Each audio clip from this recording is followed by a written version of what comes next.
大家好啊！我哋今日一齊去到倫敦一個好有特色嘅隱世景點 Leighton House，位於西倫敦。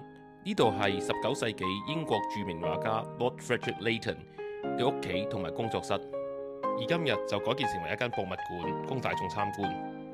呢座建築最著名嘅就係佢嘅阿拉伯風格摩洛哥大廳 Arab Hall。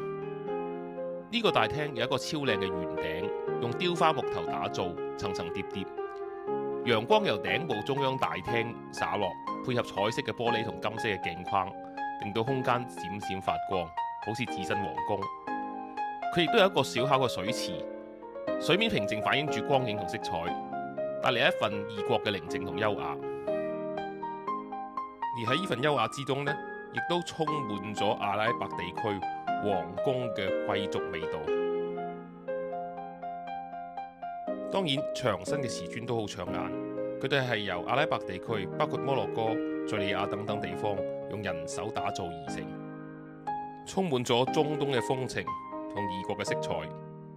除此之外，呢度亦都有萊頓勳爵當年嘅起居同埋會客空間，同埋佢嘅收藏品，非常精美。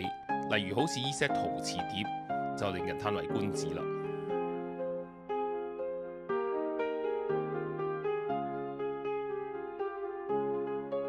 同樣唔可以錯過嘅就係2樓佢自己嘅起居空間，包括佢嘅起居室、休息室同埋睡房，等我哋可以一窺當年19世紀維多利亞時期英國貴族嘅生活。入咗嚟呢度就好似入咗一個時間膠囊，等你可以親身體驗到當年英國上流社會貴族嘅生活。當然，你亦都可以參觀到萊頓勳爵當年嘅工作室，同埋萊頓勳爵作品嘅特展。而館內嘅展覽就展出咗萊頓勳爵當年喺阿拉伯地區旅行時嘅作品。對畫最有興趣嘅朋友不可錯過。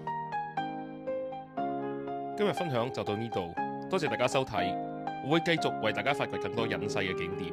請訂閱我嘅頻道，下次見，拜拜。